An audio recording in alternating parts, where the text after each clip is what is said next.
get around 60 to 70 per month, or that is roughly 7.2 LPA. Okay. How about the same guy working in a product-based company? How many times would be his salary? CBC in under 90 days. Are you looking forward to understanding this? Give me a U for understanding if you're looking forward. Chandrasekhar, could you please mute yourself? Okay. So, any rough guess?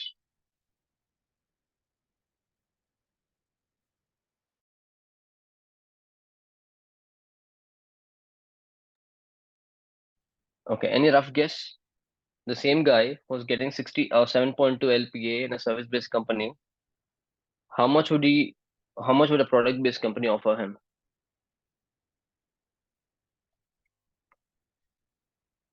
3 years. That's all. Only one person answered. 12 LPA, 10 LPA, 12.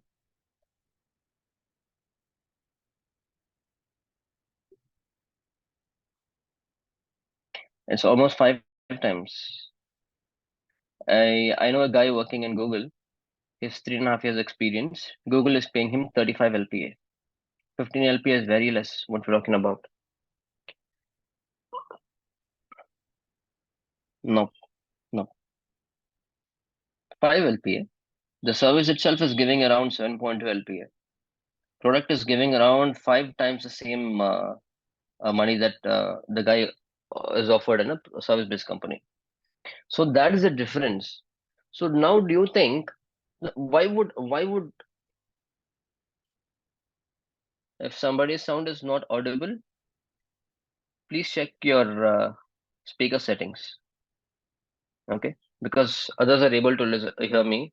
If you're not able to hear, it's something to do with your speakers. Correct? Fine. Right. So see the difference? It's 5 times the service-based company. Now the question is, why would Google pay such a high amount for the same guy if he gets offered into a product-based company? There is a huge difference. See, most of these people working in a product-based company are from reputed institutes. Okay. Uh, in Tamil Nadu or in Chennai, people working in Google and Meta are mostly from either IITs or Anna universities, right? Hardly SSN. SSN is also a very good college. So SSN people get placed in these product-based companies, right? Now the question is, why can't others be placed in a product-based company? Why only service-based? Right? Now we think that immediately after coming out of the engineering colleges, we get placed into CTS, TCS, and we think, oh, we're very proud of ourselves, right? And we think that we've achieved something. It's good. We have a very good job. That's fine. But when you compare yourself with the people getting placed in this top 5 companies, what are we missing? What are we lacking? How are they different from us? How can we achieve the same targets as them? That's a question here, right? Now, the thing is, it's the way it's the way the person sees things. The perspective of a human being differs, right? One such way is, for example, we can take an IITN, right? That IITN, how did he get placed in? How did he get into IIT first of all, right? It's because of the passion that they have, right? I might look at a problem in a different approach, but the same guy studying in IIT might look at the problem in a different approach, right? That's the only difference. Some people have this natural ability. Some people have to build this ability in themselves, right? What is the first step? DSA, right? When you start learning DSA, you will look at a problem from different angles. Okay, we think that there's only one problem to a solution, right? One solution to a problem, but there are several solutions to a same problem. And we must pick up that solution that is very fast, that is very performant, and that benefits the entire world, right? That is how these IITians look at a specific problem. That's the only difference, right? And to get into this product based company, the entry point is DSA. the first round of interview will be DSA. Okay, that starts from intermediate level to the hard level. Okay, that interview goes around 3.5 hours or sometimes 4 hours, exceptional cases, right? Once you clear the first interview and then you have this verbal interview, there are five rounds of interviews mostly in this big companies, right? So now we are at the starting stage of your um, journey or career for a product based company, right? But there are different kind of interviews. For example, if you go to Zoho and attend an interview, their requirement is not up to the mark what Google wants. Okay, Google wants some advanced level of DSA, while Zoho is sufficient with intermediate level, right? So you have to decide what kind of level you want to reach based on the company you're targeting.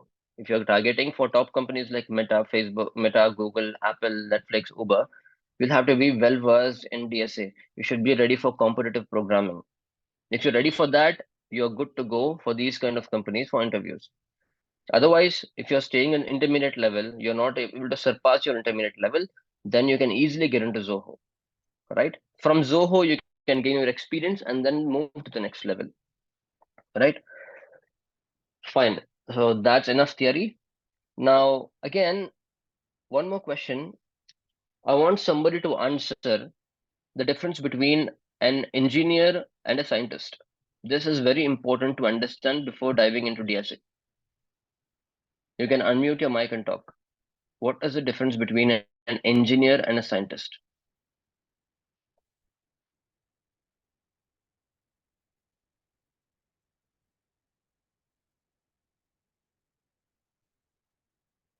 What is engineering?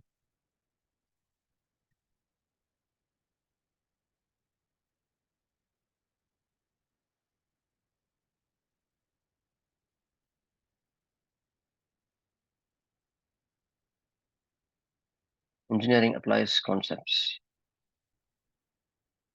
Okay, scientist created. Yes, basically, engineer invents and scientists discover. So these are the key words. Engineers will invent new things. Scientists will discover existing things. For example, chemicals are discovered by scientists. Car engines are designed by engineers, right? These are the marvels coming out of the engineers. So now we should, in order to get into this DSA, we should have this engineering mindset, meaning that you should not be happy or sufficed with one solution because the solution that you identify could not be the best. It could be the worst of solutions you have ever invented. So there is always a room for improvements in the algorithm that we write. Okay, so I'm going to start now. Before that, you need to have this engineering mindset. As I said, engineering mindset is being broad minded, okay, able to think out of the box. Okay, uh, when you're not able to think, when you think the concepts are very difficult, unable to understand it, that's not the excuse. You'll have to sit, break your head, and then try to understand things. Nothing is easy, right? If it was easy to get into Google, everybody works in Google today, correct? So nothing is easy. You'll have to spend a lot of time, put your time and efforts, and then try to understand and then crack it. Okay, that's the kind of attitude we must have. All right. Okay, let me quickly jump to my iPad.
Give me 1 second.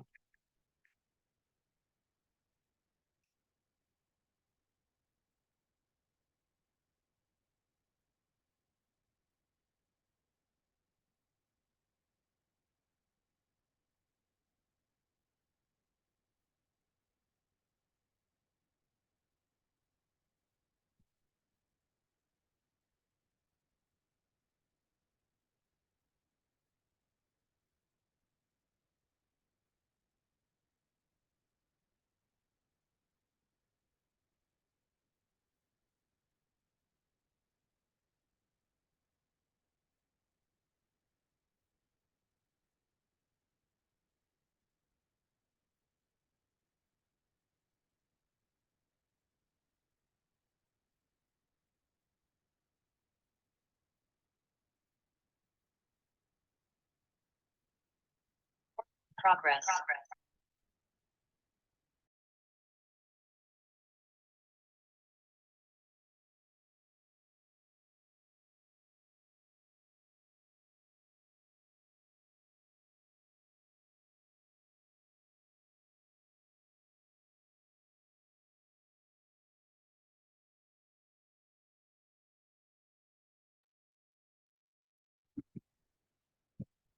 Ilyas, are you there?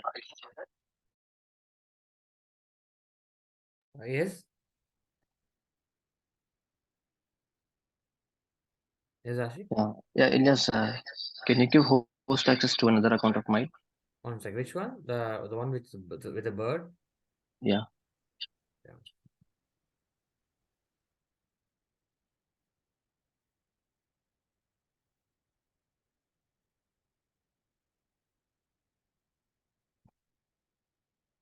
It's already host only. I think it's There's go. another account. As you can see, if you scroll down, there's another account. Okay, one sec. What's the name? It's same Ashik.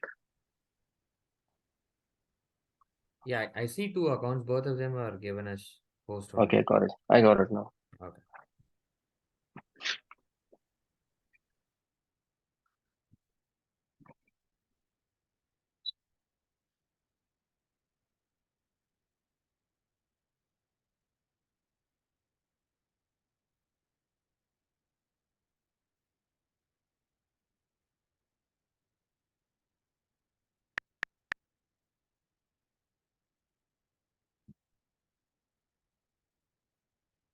Can you all see my screen?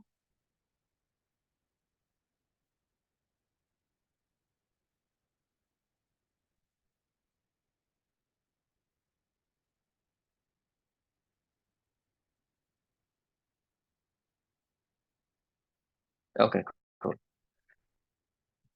Okay, so I'll give you a very small example of why DAC is needed, why algorithms are needed. Okay, okay.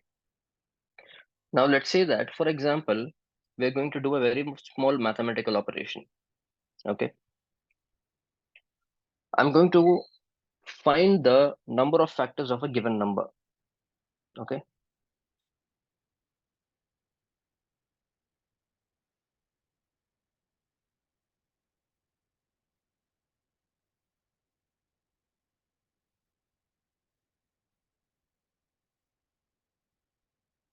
that number is n. All right. So, for example, let's say that the given number n is 10. Okay, and what are its factors? Factors are the numbers that are exactly divisible and that gives a remainder 0. For 10, what are the factors?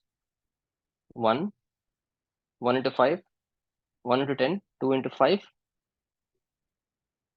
and then 5 into 2, and then 10 into 1, right?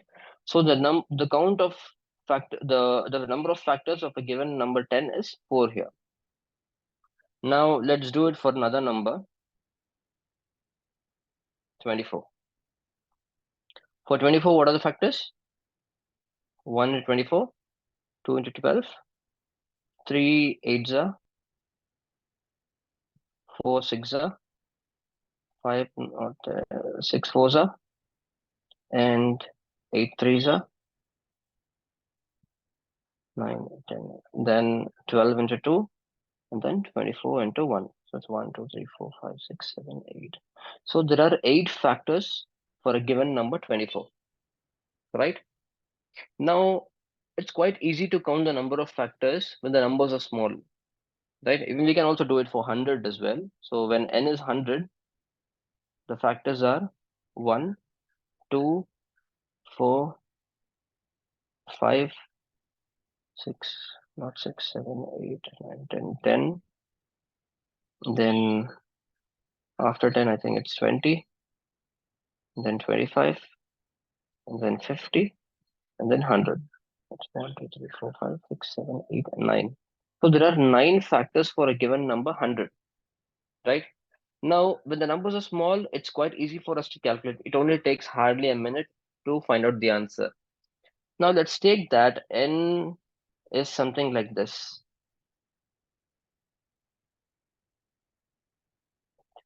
So we have 8 zeros here.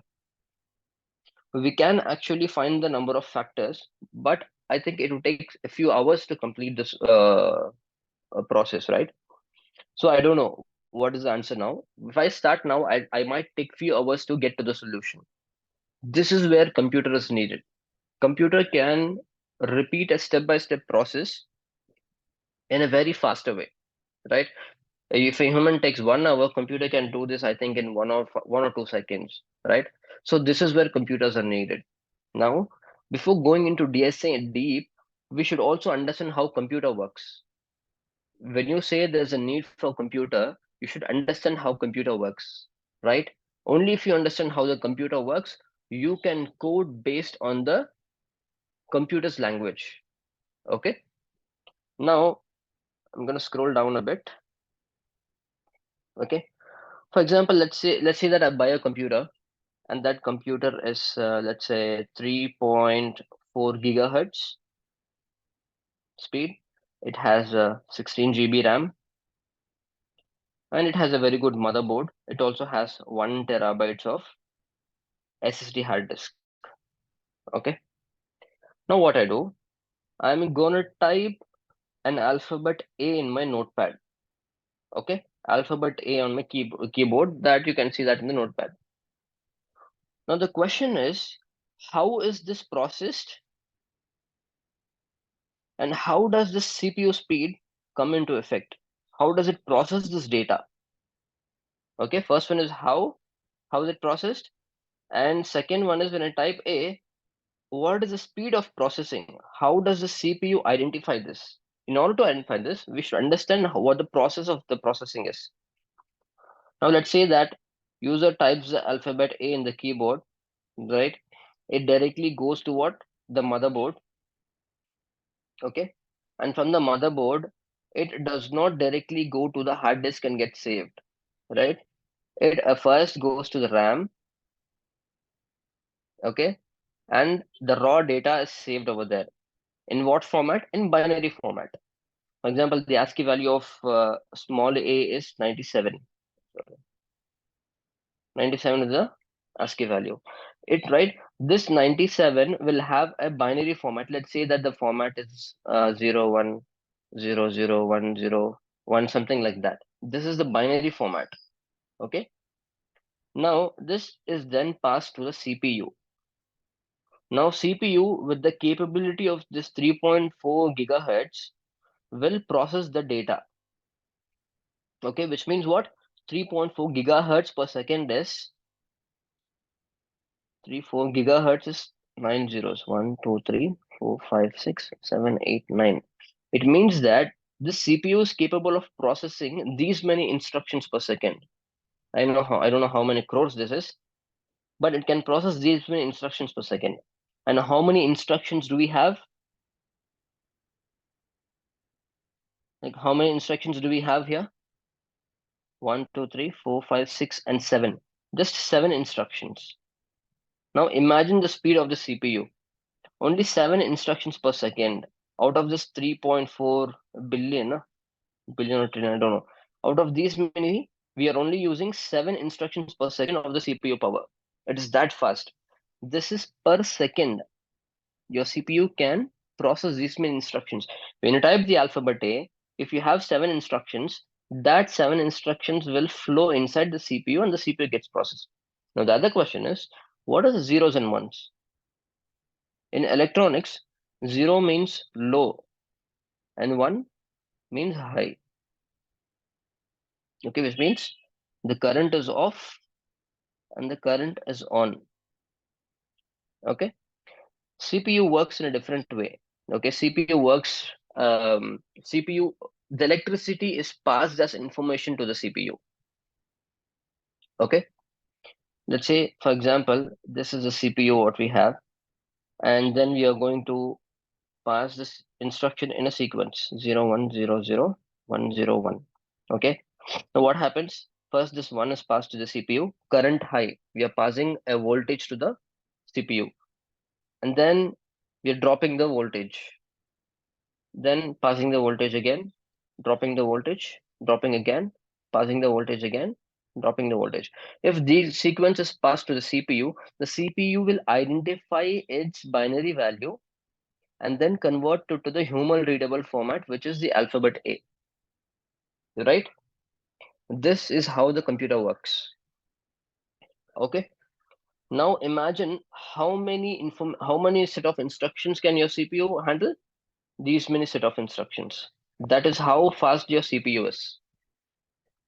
Okay. Any questions here? You can write in the chat.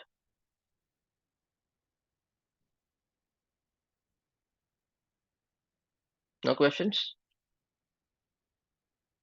Okay, then I'll proceed. Okay. Now, okay. So with this in mind, let's analyze how our factors of a given number problem will behave based on the number of instructions passed to it. Now, I said that for this one to work properly, we need a computer. Is that right? Because we cannot do it manually. We might make some mistakes and come back from the start. That is not going to work. So we are going to make use of a computer to solve this problem. So computers can understand programming languages, right? Fine. Now let's say that. Let's take an example 10 again first. Okay. Now I'm gonna put this in detail now. We're going to do some observations and analyze what could be the um, possible algorithm to do it. So I say 1 into 2, 2 into 5, and then 5 into 2, and then 10 into 1. So this is the thing. Now the question is,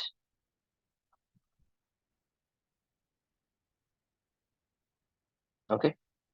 So the question is, we need to pick up the unique values. So we say first 1 into 2, 2 into 5, 5 into 2, and 10 into 1, right? So what are the unique values here? I say 1, 2, 3, and 4. So these are the unique values. I will not take the repeated numbers. Hence the count is 4 here, right? Likewise, we can also do it for n equal to 24. Sorry, or I'll take 100 itself directly, right? Now I say 1 into 100. Let me do it. Say 1 into 100, 2 into 50, then 5 into 20, then 10 into 10, and then 20 into 5, 25 into 4, 50 into 2, then 100 into 1, right? Hence we have what? 8 as a count. Now if you take the unique values, 1, 2, 5, 10, I missed one more thing. So 4 into 25 as well, right? Now, there we go. So hence the count here is 9, not 8. I'm sorry. So the total number of factors for n is 9. So I'm taking the unique values, correct? Okay. Now based on this, I'm going to write an algorithm. Okay. So I say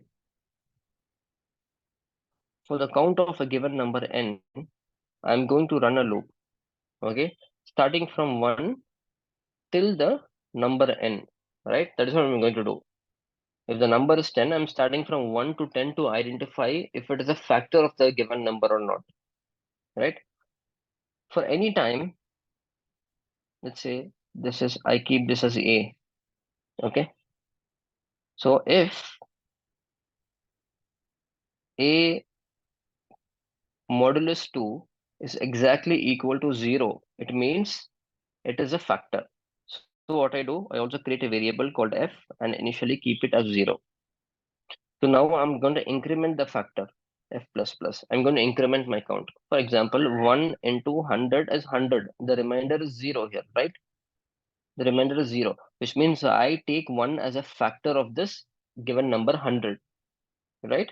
So that is what I'm doing here. Modulus 2, this modular division will give you the remainder of the division, right? If the remainder is 0, I'm going to increment my factor count, right? After that, I'm going to return the factor variable. So this algorithm, somebody call me, sorry.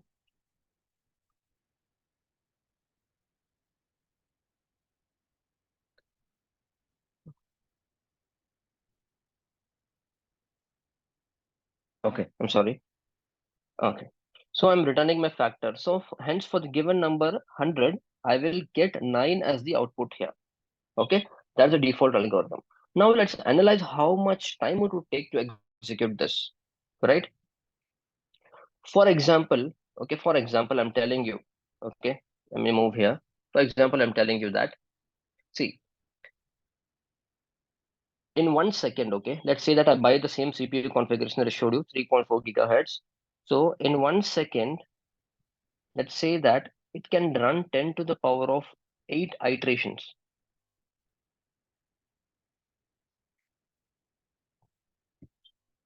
10 to the power of 8 iterations. Correct. Now, I want to know what happens if I add 1 0 to it. Let's say that now I have 10 to the power of 9 iterations. So 10 to the power of 8 iterations is what? 1 and then 8 zeros.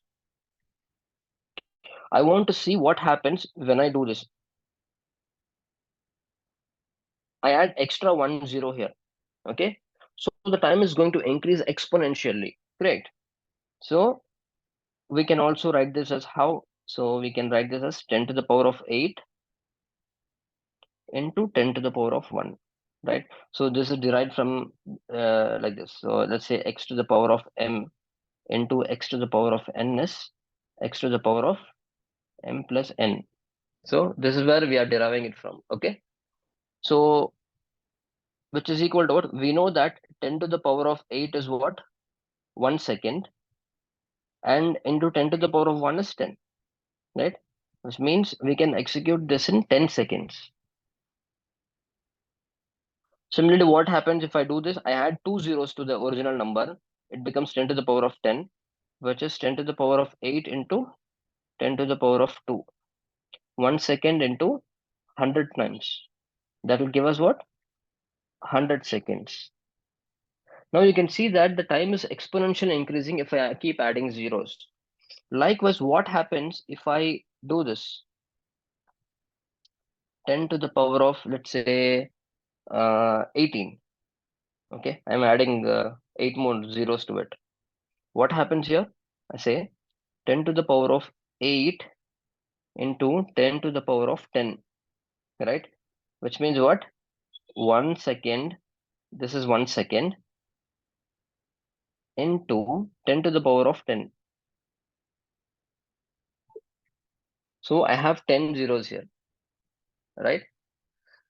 Understand? So it's basically 10 to the power of 10 seconds. So if you convert this to days or years, what would happen? Right? So it's basically 10 to the power of 10 seconds divided by, if you convert this to seconds, it's 60 into 60. And then if you convert that to hours into 24, if you convert that to specific year, it becomes 365. Okay.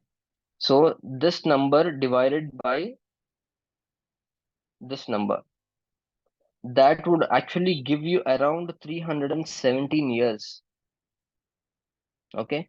So your computer, if it starts running this program for 10 to the power of 18 iterations to find the factors of a given number, your computer will take 317 years to complete this iteration, right? It would work. If you write the correct algorithm, it is going to work. But the problem is, what happens if the application crashes after 100 years? Who's going to see your answer? It would take around, 5 to 7 generations after you to see your solution. So this is not an optimal solution. This won't work at all. So we need an optimal solution that is very fast, which means what? We need to optimize the solution. This needs to be optimized. We need an optimized solution of this, right? So in order to optimize the solution, let's say that Ford built its first car. They engineered this kind of engine that runs with petrol. Okay. Do you think they were successful the first time itself? Absolutely not. They would have gone through a lot of trouble, a lot of failures, after which they've come to an engineering marvel, right? The first car engine that they bought. Likewise, we have to find observations, right? Anyway, we didn't fail now. We already have a working algorithm here, right? This algorithm is going to work anyway, but this is not optimized. We are going to optimize this. In order for that to happen, we need to analyze something or make some observations to it, to the problem, and understand the problem, how it works, and then we get some ideas on optimizing it. Okay. Now, let me write it again here. Let me write an example for 10 and 100 again. So when n is 10,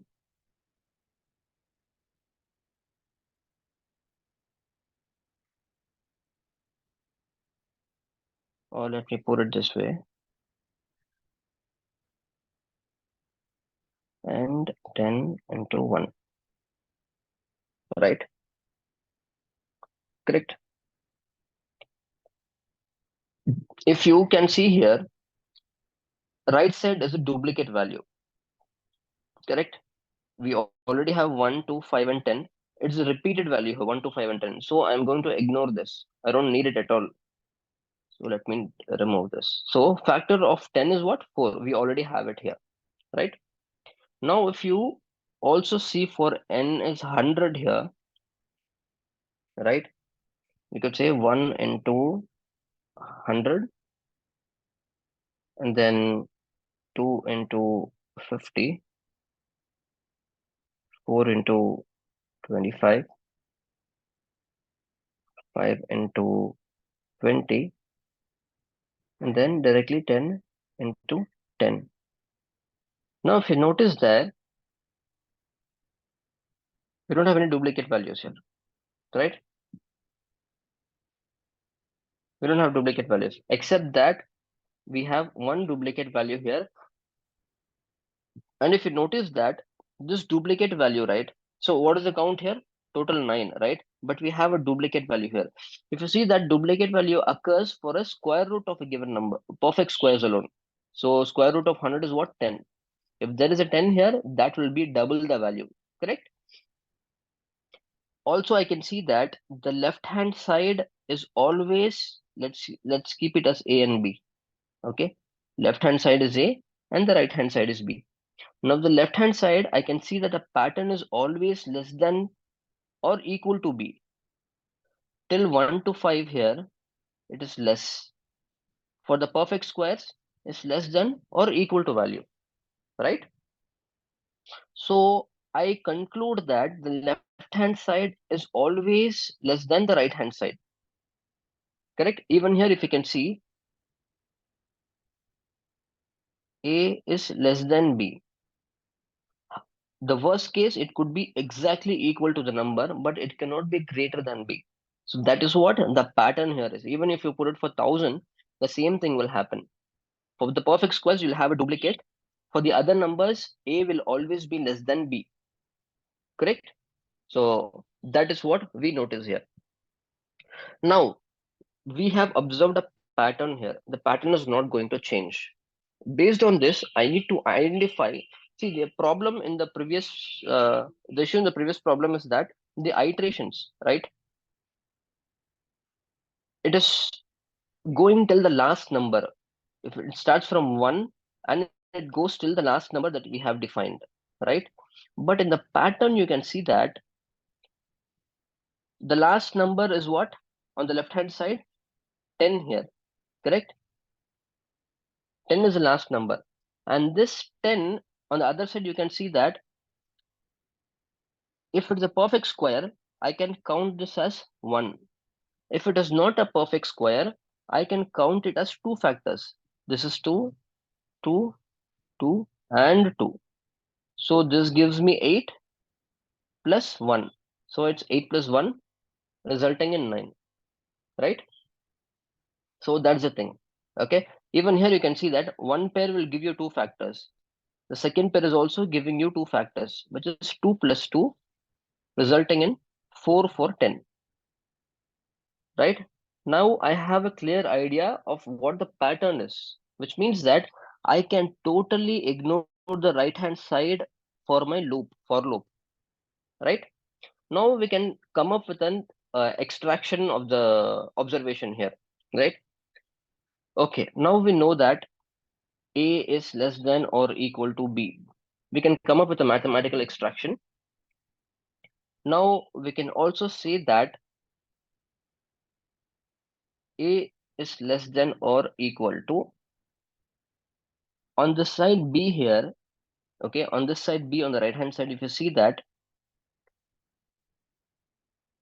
this 100 can also be written. For example, if I take this 1 into 100, it's equal to 100. Okay. Now if I bring this 1 down, it becomes 100 by 1 equal to what? 100 exactly. Correct. Likewise, I can also try for 2 here. So I say 2 into 100 equal to 1. If I keep 2 here and move 100 there, or I keep 100 here, okay, I keep 100 here. Let me just put it back. I'll keep 100 here and move 2 to the other side. Okay, it becomes, no, not this way.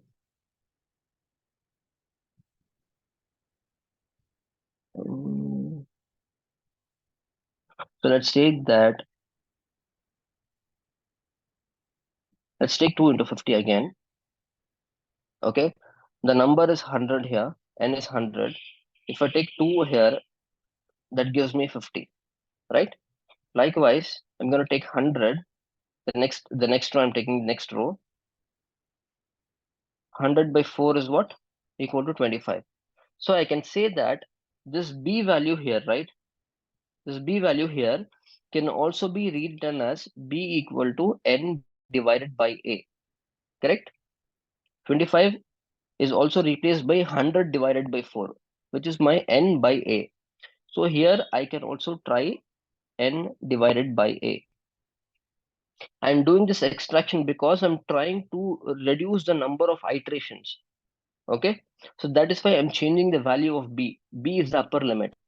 We know that a is the starting number is what? What is the least value of the factor? Always 1. And what is the maximum? This is the minimum value. And the maximum value of a is what? We don't know. That is what we are going to find. How far can a go in the iteration? Correct? Okay. Now I'm going to find the value of a maximum value of a, right? So for that I need to bind a together. So if a is going to the other side, it becomes a square less than or equal to n. Okay, and I need to eliminate all my a's so that I can reduce the number of iteration on a. So I say a is less than or equal to, if 2 goes to the other side, what happens?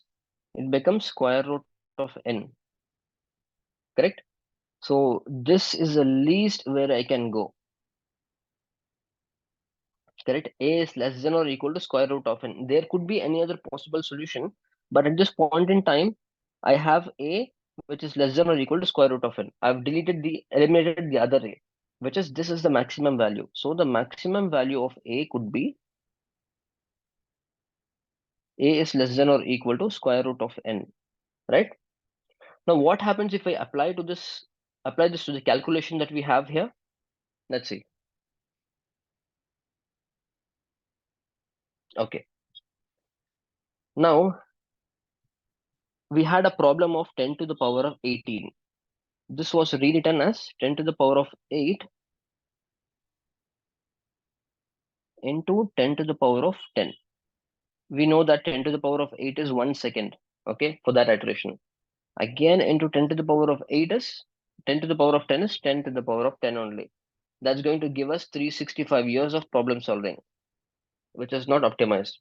So what I'm going to do is, for this, what happened? The algorithm is, it starts from 1 to n, correct?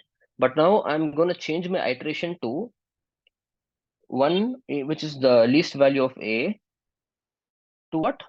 Not n, but square root of n. Sorry, but the square root of n. So what happens if I give the value 10 as capital N? So I will not run from 1 to 10, rather I will run from 1 to square root of 10. What is square root of 10? Somewhere around 3.33, right? Somewhere around 3.33. So I would run my loop from 1 to 3 only, not from 1 to 10. If you go for 100, when I say n equal to 100, what happens? The square root of 100 is what? 10. So instead of running my iteration from 1 to 100, I would run it from 1 to 10 only. I'll get my solution. Except that what? If my A is divisible by n, right? Or no. So the condition will be like this. Okay. If my a given number n, okay. No, I'm sorry. It's this one. This becomes it, right? Or let me not complicate it. Let me directly write an algorithm. Okay, I'm gonna write an algorithm here. Okay. Now, with the above understanding, I'm gonna write my algorithm. So for the count of n, okay, I'm going to write my program. Initially, I will define the factors as 0, okay, and then I'm going to run a for loop on it. Again, the same algorithm. This time, except that my A will start from 1 and it will run till where instead of n, it is going to be square root of n, correct? So this is my algorithm. Why would I do this? Because it takes 365 years, I'm going to drastically reduce the number of iterations, correct? So based on this, if you can see, now let's say n equal to 10 to the power of 18 we have. Okay, we know that this is going to run for 365 years. I'm going to apply my logic here, the square root logic here. So what happens when I say, when I apply this n equal to square root of 10 to the power 18, what happens next? The n becomes, if I remove square root, what happens? I should add a 1 by 2 over there. So it's going to be 10 to the power of 18 divided by 2. N becomes what? 10 to the power of 9. This could also be rewritten as 10 to the power of 8 into 10 to the power of 1. We know that 10 to the power of 8 is 1 second into 10 times. And finally, you end up having 10 seconds as a result. So, for the same problem, which earlier took 365 years, we have drastically reduced it to 10 seconds with just a few observations on it, right? We had these observations here. We had this observation. Based on this observation, we found a pattern and we were able to reduce 365 years to 10 seconds.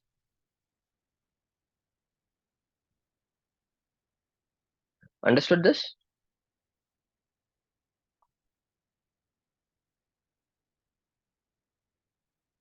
Was it clear? Even if you don't understand the logic, right? It's actually amazing what we did, right? This is engineering a solution, right? We actually observed a problem. There was an issue with the problem statement here. We observed a pattern on it and we had enough room to optimize it. That is what we did. This is actually engineering, okay? Reducing 365 years to 10 seconds. Every problem thrown at you will have a pattern on it. If you identify the pattern, you will get some ideas on how to optimize it, right? So this kind of thought process is required by the top tier companies, the top tier product companies. In a product based company, right? If you're currently working for a product based company, you will not go through such kind of problems, right? You will be asked to create a CRUD operation, create a form. User should be able to add your data to the database, update it, delete it, generate reports. These are the kind of work we do in a service based company. When you enter in a product based company, you will be asked to create a solution from the scratch. For example, if you're going to use AI or machine learning, we are going to use ChatGPT for that purpose. But the thing is, who developed ChatGPT? What is the algorithm behind it? That is the difference. We are service based company consuming a product built by an product based company. So that is the difference. We are engineers who consume a solution. On the other side, there are engineers who create a product to solve a problem, right? That is the difference between us and the product based engineers. All right. Now we know that we have it. I'm going to complete this algorithm. Okay. Okay. Now, sorry. Okay. Now we know that we are going to run from 1 to square root of n, right? Now I'm going to check a condition. We know that if it is not a perfect square, right? If the result is if the result is not a quotient is not a perfect square, then it is only one counted as one. If it is not a perfect square, and then it is counted as a pair of values, which is two iterations. Correct? From here, scroll down. Here we can see that 10 is a perfect 10 is a perfect square. 100 is a 10 is the value result of a perfect square 100 given number n. So we only count it as one. Others are counted as pairs. Okay, that is what I'm gonna do here. If the given number n modulo division is exactly equal to 0, then we are going to count it as a factor, but we have a criteria. Are you going to count it as two factors or one factor? For that, I'm going to write another if condition. If the given number a, the current iteration, is not equal to n divided by a, correct? Which means 100, if let's say that we are going to run the iteration on number 10, okay? 100 divided by 10 is 10. So the a is equal to the answer, the quotient of the division. So both are same, which means that I only count two factors.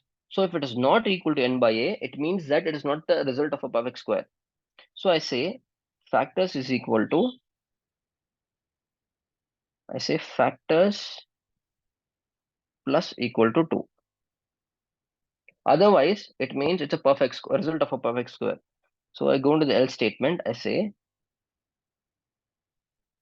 I only iterate it once. Okay. And then I return the factors, right? So for the same number 10 to the power of 18, if I run this algorithm, I'm going to get the answer in just 10 seconds. So this is an optimized algorithm.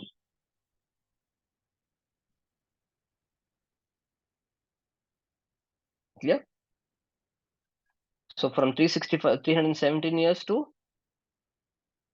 10 seconds by just observing and modifying the logic of our loop. Correct? Okay. Clear? Any questions here? Does anybody have questions?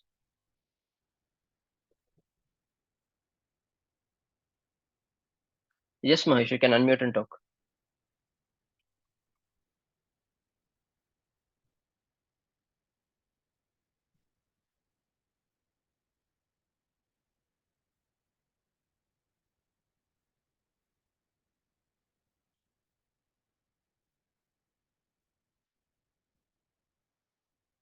Only host is allowed. Okay, just give me a minute.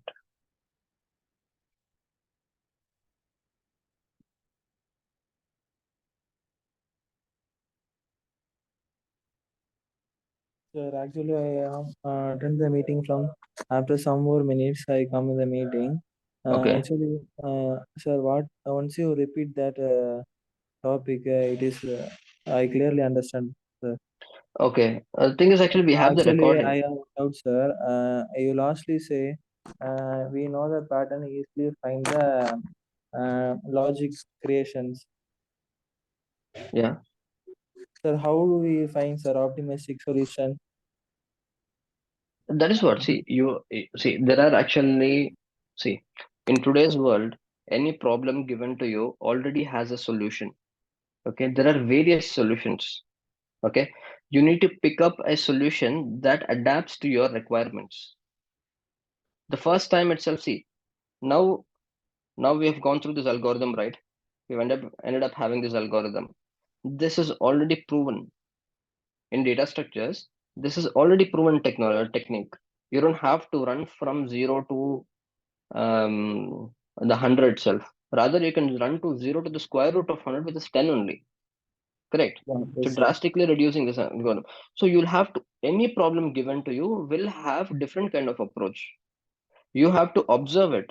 This is how you observe it. Once you observe the problem, you will know how to solve the problem then. There could be many approaches. There are predefined algorithms for you for any kind of problem. For example, let's say that you're going to, okay, for example, let's say that we have this natural numbers, okay? Um, Natural numbers is equal to 1, 2, 3 till 100.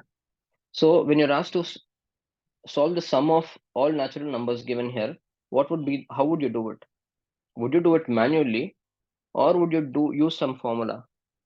Formula, sir. N into n plus 1 by. Correct. Yes, How did sir. you come up with this? Because you already know it. If you don't know, you'll have to come up with the solution, right? Sir, actually, I have one doubt, sir. I ask one question for you. Yeah. But if you have any problem, you give me. Actually, there have some predefined solution is there. How to Yeah. apply is the logic, right? That we think is the important. You Exactly. say. That is why we learn DSA. In DSA, there are several techniques. Okay. For example, Okay.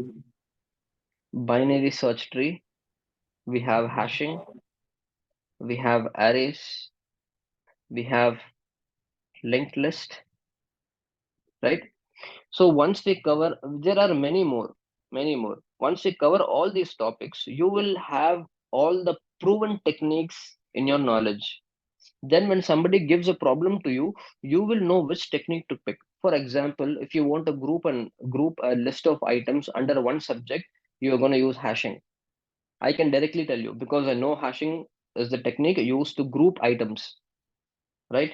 Or if there are, for example, if you take blockchain technology works based on linked list. So I can tell if you want to solve a problem in blockchain, you will surely use linked list, right? Sir, fine, If you sir. want to deal, sorry,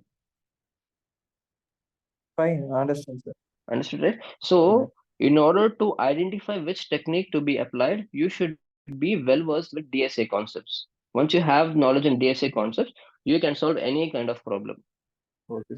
This is Got the it? key concept, right? You also say lastly say you also Yes, understand the concept and how to apply, where we apply. That is the exactly. non thing. Exactly. We will Okay, look sir. through one example today. I'll show you how hashing works today. Okay, with a proper example, with actual Okay. data. Sir, actually, I am in a non-technical background, Mhm. not in a CS background. but I am hard to learn that concept, like Okay, that linked that's list good. and hashing. That concept, how do I start? I don't know. And after Mm. I study how we apply, that things I don't know, sir. Okay, see, this is just a master class. This class will tell you what you are capable of doing with DSA, right? If you want answers for all your questions, then you'll have to join the course, because in 2 hours we cannot cover everything. See, Yeah, only for sir. this example we took 1 hour, right? Okay, sir. So in order to deep dive into all these concepts and solve and get all the answers to all your problems, you will have to work on the problems, right? So what Mm. happens in the sessions? If you join the session in this course, I will actually explain with examples like this, and I will also show you sample codes, and then you will be given questions, and then you will solve those problems in some programming language that you know. So this is how you will get your answers. Okay, Okay, sir. I hope that was clear. Let me quickly switch to my computer and give you an example. Give me 1 second.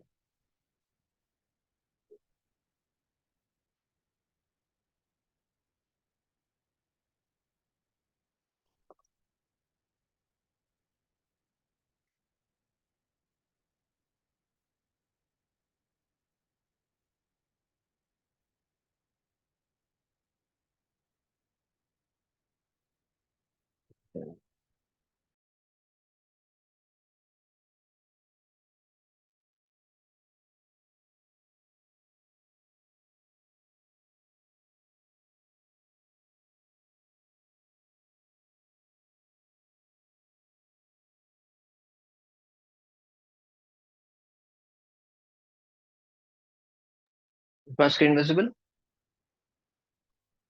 Yes, sir. Okay, all right. Now I'm going to write a small script in JavaScript to demonstrate the factors of a given number and how long it takes to run the application. Okay.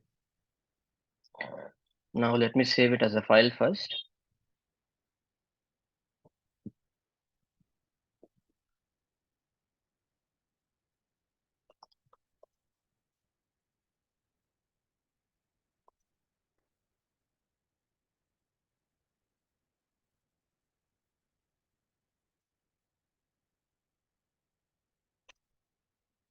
See, don't worry about the programming language. DSA can be implemented in any language you like. Okay. So let me just.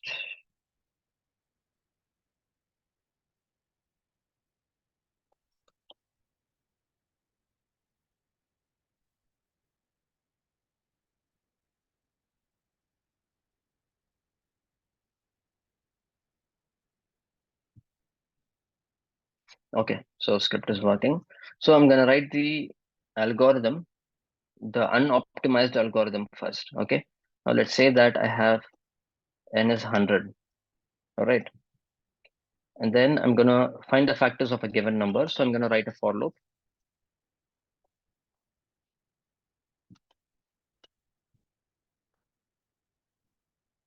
Okay. Here I'm gonna say, so I should start from 1. Okay. 1, 10, 1 is I is less than or equal to n, which means I'm running from 1 till 100 here. Okay. For each iteration, I'm going to apply modular division. If n is perfectly divisible by I, okay, and then I'm going to increment my factor count. Initially it will be 0. If it's exactly divisible, then I increment my factors count. Okay, so this is similar to factors is equal to factors plus 1. So I've used the shorthand here. Okay, fine. And after the completion of the loop, I'm going to return my output factors. Okay, now let me go here and run again. And now you can see that in the console it says that the value is 9. If I do this for 10, for 10 the output is 4, right? I'm going to refresh. There we go. For 10, the output is 4. And for 1000, 16. Now I'm going to modify this a little bit. Okay. Before running this for loop, I'm going to start this time. And after this, I'm going to end the time.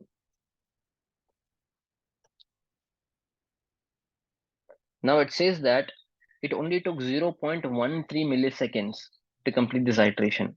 I'm going to add one more zero and let's try again. It was 0.13 first. Now it's 0.35. It's taking some extra time. I'm going to add three more zeros and I refresh. It took 49 milliseconds. I'm going to add one more zero.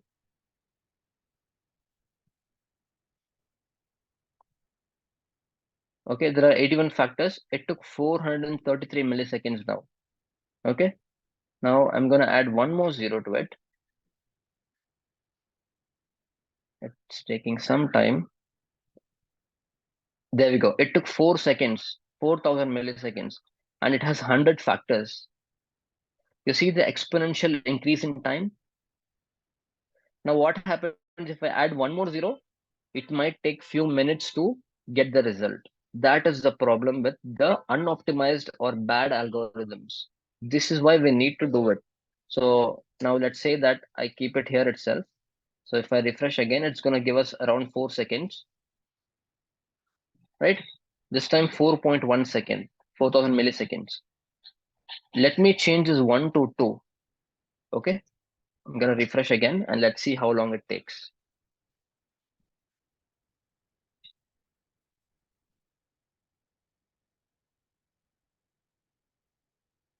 In the meanwhile, if I see my RAM, it would also, there we go. Now we have, it took 16 seconds. Okay.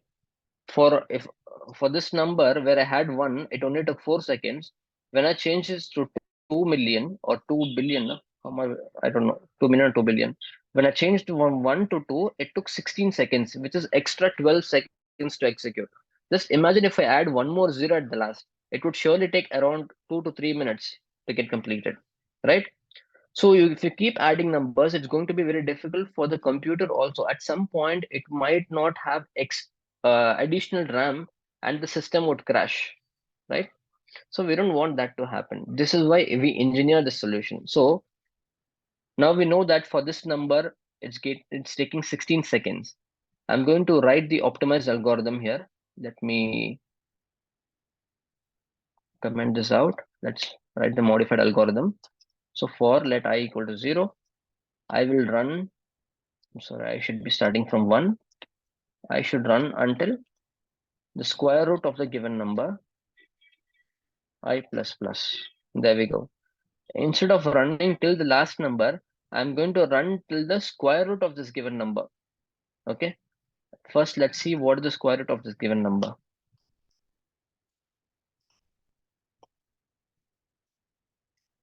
Okay, the square root of this big number is 141421.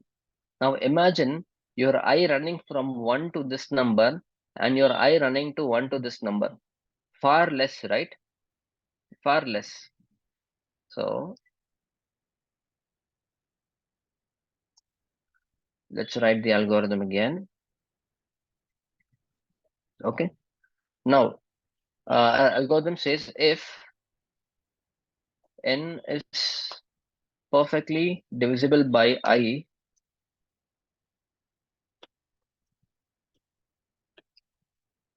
I have two conditions. If I not equal to n divided by I, which is not a perfect square, I should say factors plus equal to 2. I will increment the factors by 2. Else, factors will be incremented only by 1 for the case of perfect squares. I do factors plus plus instead. Okay, perfect. Now let's run this.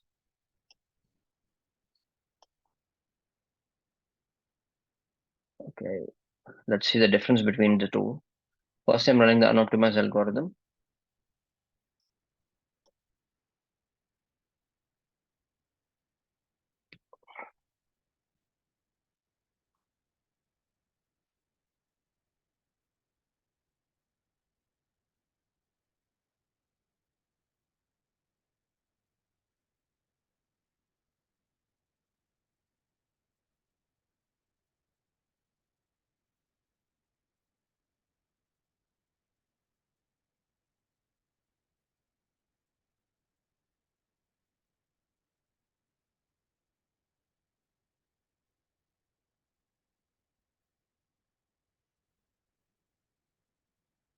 Did I add an extra zero? I think so.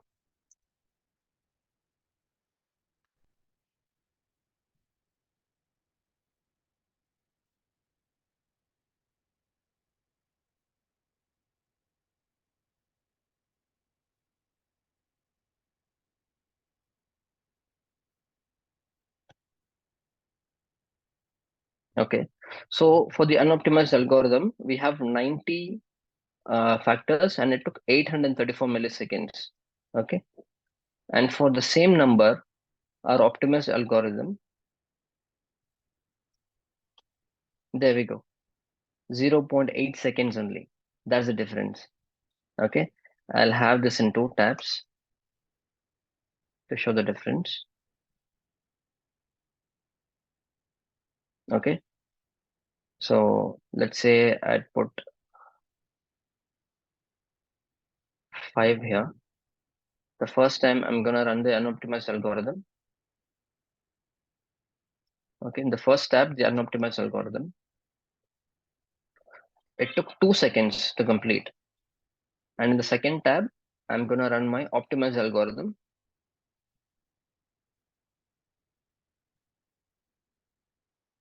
There we go. Same 90. You see the difference now?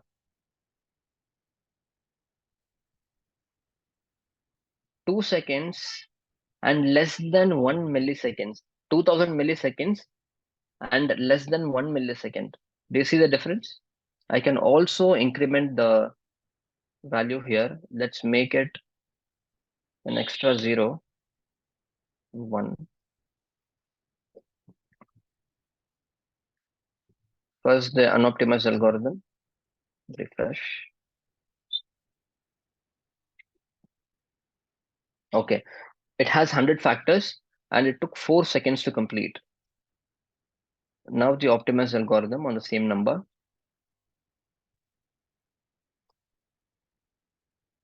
The second tab. There we go. It only took 1 millisecond. Where's 4000 milliseconds and where's 1 millisecond?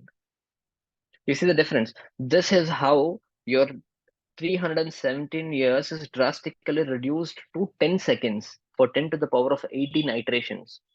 See, 18 iterations, right? 1, 2, 3, 4, 5, 6, 7, 8, 9, 10, 11, 12, 13, 14, 15, 16, 17, and 18.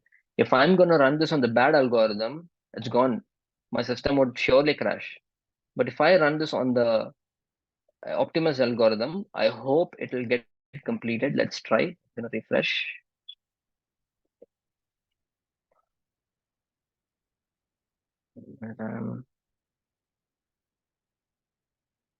Uh, Perfect. It only took hardly 11 seconds. If I'm going to run this on my bad algorithm, I am 100% sure my RAM will be fully occupied and eventually my system will crash, right? So this is the engineering in real time. Any questions here?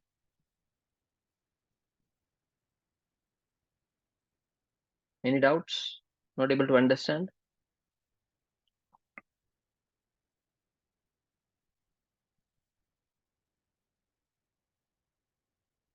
If it is clear, you write as clear in the chat. Otherwise, no. Clear.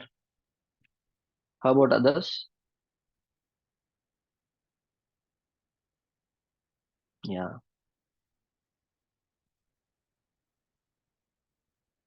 Only 3 people answered. We have 30 plus.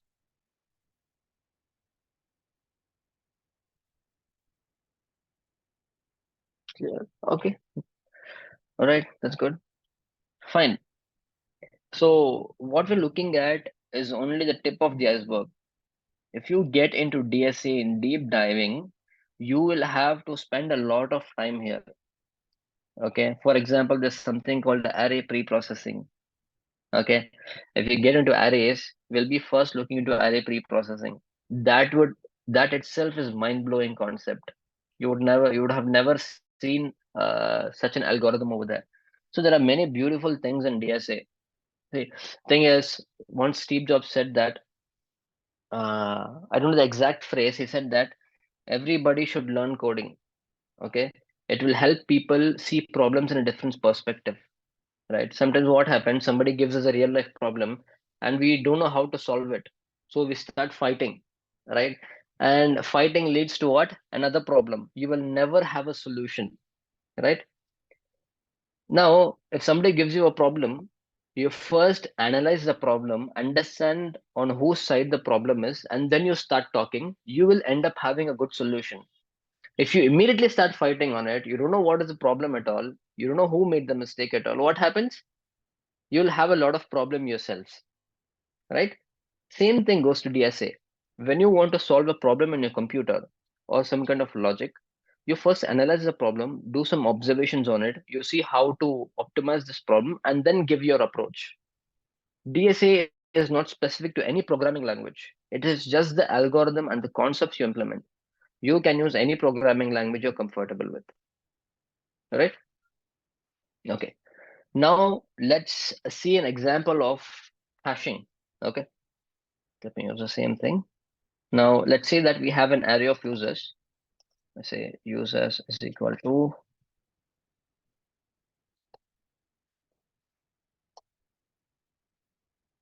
okay. Now let me write it in a different file.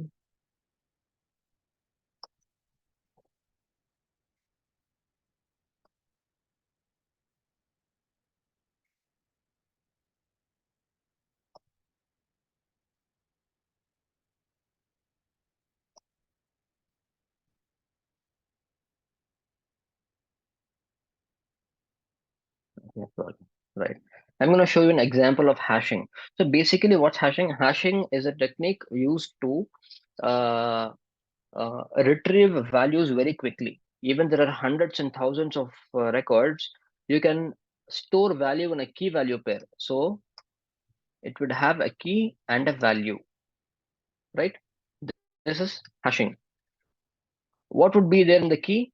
For example, let's say that I've come to my school in the particular 365 days, I've only attended 200 days of school. So what happened is this person has attended only 200 days of school out of 300. But you see, in the database, you will have 200 records. You will have 200 records in a database. Each record is in attendance for a specific day, right? Now imagine, let's say that and on an average, each student attends 250 days of school in a year. And there are, let's say, 50 students in the class. So how much it is? So 1250 records. So 12,500. It's 12,500 records in a database. So every time when you want to pull the attendance report, are you going to read through all the 12,500 records? Do you know how much time it would take? Right?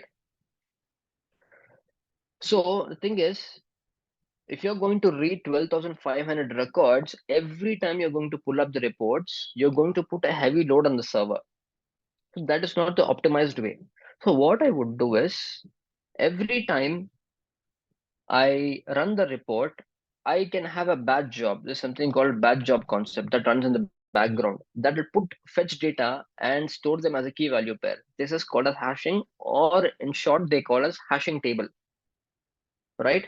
So where is hashing actually used in real time? For example, we can take Uber example, right? In Uber, what happens is, let's say that you are the consumer, you open the Uber app and you want to see the available drivers in your area, right? So how are you able to see the number of cars on the app? There are millions of users, there are thousands of drivers around the world, correct? So how does this happen in a jiffy, in a very small fraction of time? So basically Uber uses something called hash table. Hash table has a key value for, let's say that Elias is the driver, Uber driver, like Elias is a Uber driver.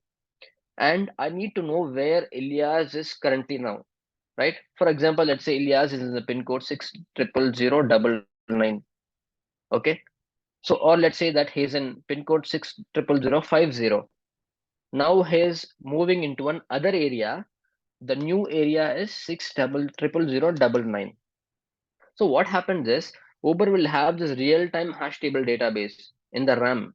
Okay, it's not a normal database on a hard disk. It's a different kind of database called in-memory storage. That's very fast. One example of in-memory is Redis database. Correct? So what Uber does is Uber creates a hash table in the Redis database with a key value pair. So now let's say that he's in area location code 50.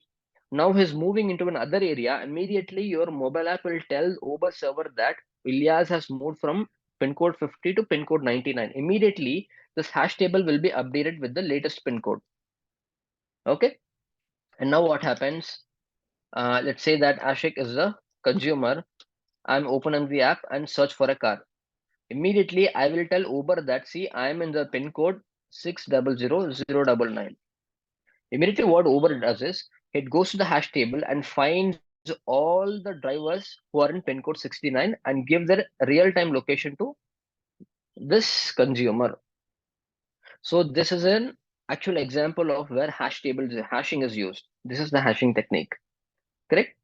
Instead of, let's say that now imagine that there is only one database and there are 1 million drivers, and every time I make a search, should Uber go through this 1 million records from top to bottom? That is a very bad design. I shouldn't do it. So this is where we need some kind of engineering, and that engineering technique is hashing in this case. Clear with this concept?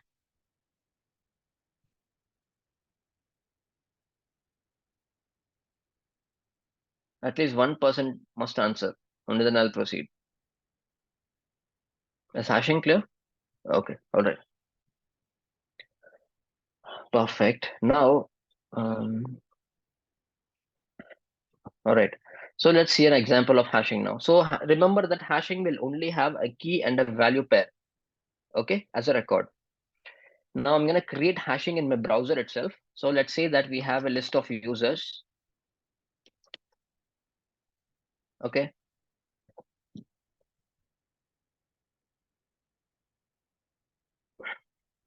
So, okay, there are list of users, and let's say we have a name.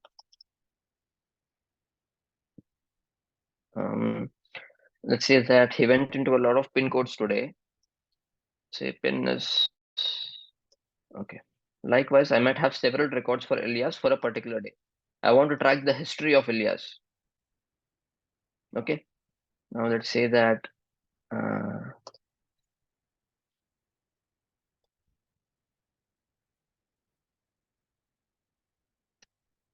okay, this is where Elias went, and there's one more driver.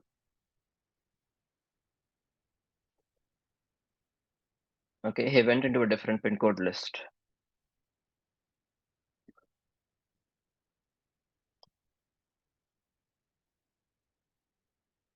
Okay, so there are two sets of drivers here. I'll change the variable to drivers. Okay, fine. And we could also add another object property. Sorry, we could say seed as active. Okay, so these are the data set we have for each driver. So we have two drivers. So I only want to know how many pin codes Ilyas traveled today and how many pin codes to did Ashik travel today. Okay, these are two things. Now we have this data set here. I'm going to write my program to create a report quick that can fetch data very quickly, right? So I'm going to say const report is equal to, I'll keep it as an object here. Okay, I'm going to implement hash technique here. Okay, now let's say that I have report. So I'm going to run a loop on this entire array, the drivers array. Okay,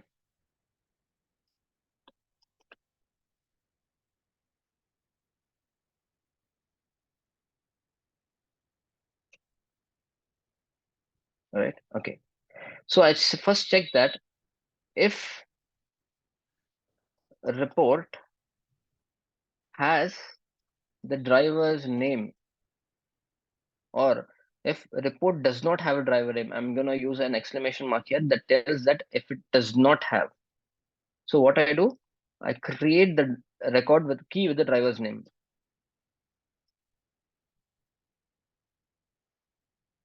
It's drivers iteration I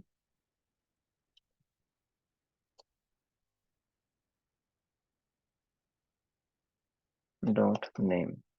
I create a record and keep it as an empty array, and then finally push it.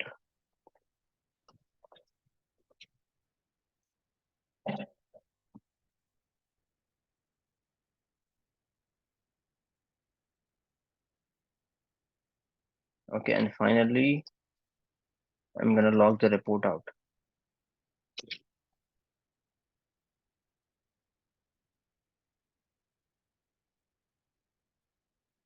Let's see if it works. Active.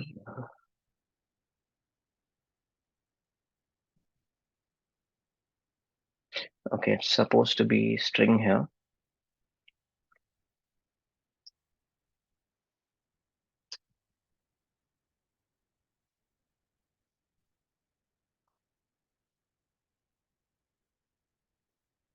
And there we go. It says that Ashik went to 4 pin codes and Ilyas went to 4 pin codes. The key here is Ashik, and the value is the entire list of array to whichever pin code I went, right? Now, if you see here, let me add or remove 1 pin code for Ilyas. You can see that the data is affected. So this is hashing. Hashing does not happen in real time. Okay, you cannot hash data when your user is requesting a report. You should run a batch job behind the screens that would create a report hashing table for yourself that would have the key value pairs, so that when the user creates a report or requests for a report, you will directly pull this data from the hash table rather than creating data like this what we did. Okay, so this should be a batch job running as a background job in the server. So let's say that your data is updated every millisecond. You run this batch job every 5 seconds or 10 seconds and create a hash table. Okay, the hash table will look like this with a key value pair. And when the driver is when the consumer or the user is requesting for a cab, you will not run this logic. Rather, you will directly take information from your hash table. Got it? So that is all the basic of hash technique here. Okay. So with this, we can conclude. For the next 20-25 minutes, we can discuss on a lot of topics. If you have any questions regarding your career path or the technology that you want to or start learning, we can always discuss about it.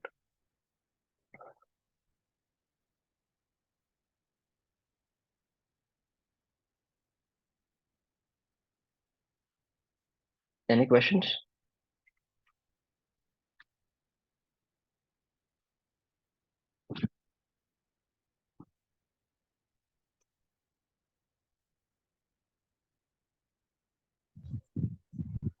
Hi, sir.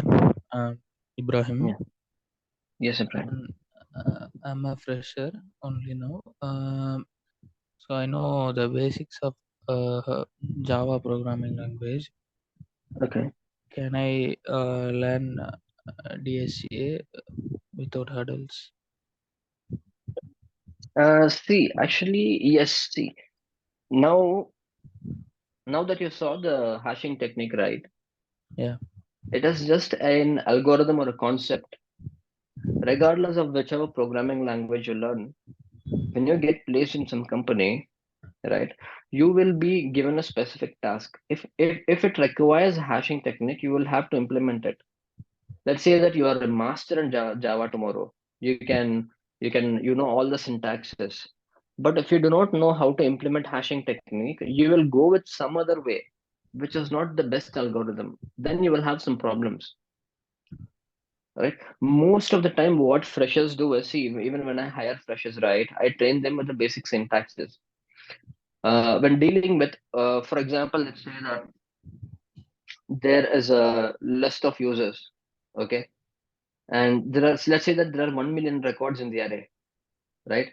And I say that if you find even one female gender, your function must return true. You know what people do? They write a for loop and they write a if condition. They check for the gender, and if the gender is true, gender is female, they create a flag with the value true, and then finally return the output. This is a huge mistake because out of that 1 million record, the first record itself could be a female. Why do you run till the last of the array, end of the array? You could immediately break out of the loop, right? People do not know how to break the loop. That's the problem. So they think that the solution is working and that is the optimal solution. When you do this, let's say that you join Facebook and you do this mistakes. Facebook has the WhatsApp alone has 100 billion message transfers per day. If you do such kind of silly mistake over there, you're going to crash WhatsApp servers. Recently, WhatsApp went down a few months ago, right? Yes. Remember? Yeah. That was a coding bug. Somebody did a very small mistake in the code that caused a lot of load on WhatsApp servers and everything crashed. Right? So when people not familiar with such kind of concepts, when you have to implement hashing technique, you did not implement it, that is a very big blunder. You're going to crash the entire business of somebody. This is why these people are very, very careful about their hiring process. You have to go through 5 rounds of interview. You should be very careful about your DSA questions. DSA is very important, regardless of you join your product company or not. Even if you work for service-based company, in certain cases, you will need to use DSA techniques. Okay. So Okay, there's sir. no question at all whether you want to learn DSA or not. DSA is a little bit complicated because it has beginner level, intermediate, and advanced level. Advanced level is LRU, least LUR, least used LUC problems. You have LRU problems. There are a lot of techniques here, but you will not be using all of those. You will be using those only when you work for a product-based company. You're building a software solution from the scratch. Or if you're going to build your own programming language like C, C++, you want to build your own programming language, that's when you will use advanced DSA. But you will use beginner DSA and intermediate DSA in your day-to-day life. Okay, sir. Got it, sir. Yeah.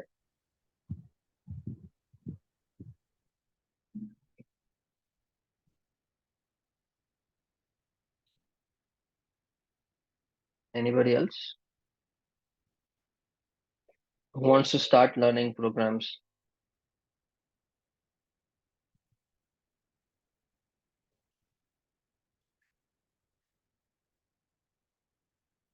How does it affect the salary package? Of course, see, the thing is, let's say that today somebody is working for TCS or CTS.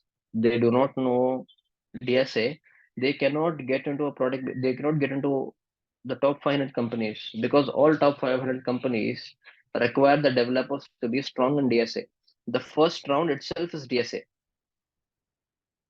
The first round itself is DSA. If you don't clear DSA, you're not going to the second round. Hence, there is no placement at all. You should work for your 7.2 package. If you clear DSA interviews, if you're very strong in DSA, your 7.2 can be converted to 35 LPA. Which programming language is best? Sir, Okay. hello. Yes, I'll come one by one. I'll first answer David's question.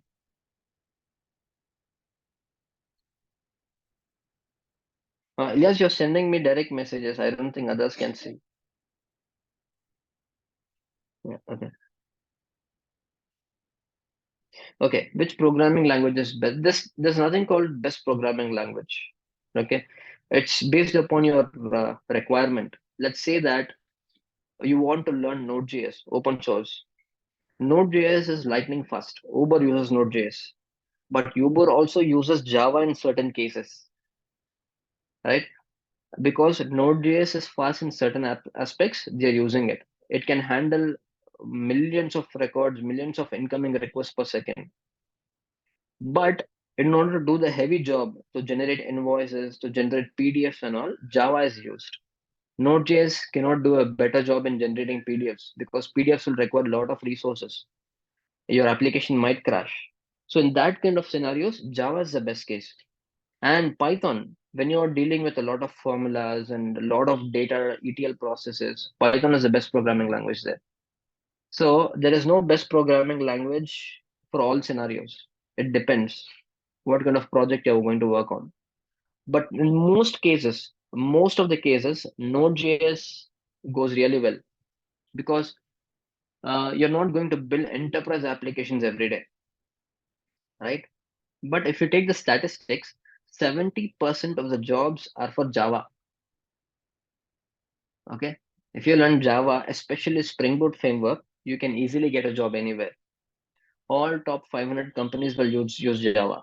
All top 500 companies use Node.js. All top 500 companies use Python because there is a need for it. If you use Scala, Go, Rust programming language, only few companies use it for special cases. For front-end Sir, developers, DSA more. Yes, please go ahead. So actually, I learned Python. I'm a little bit stronger at Python because I know the basics of Python, sir. Okay. Actually, I'm studying college, so in this semester I just studied Java, but Okay. I'm not stronger like in Java than Python. So, shall I concentrate on Python or Java, sir? It depends upon your ambition. If you want to go into machine learning and AI, Python is the best choice.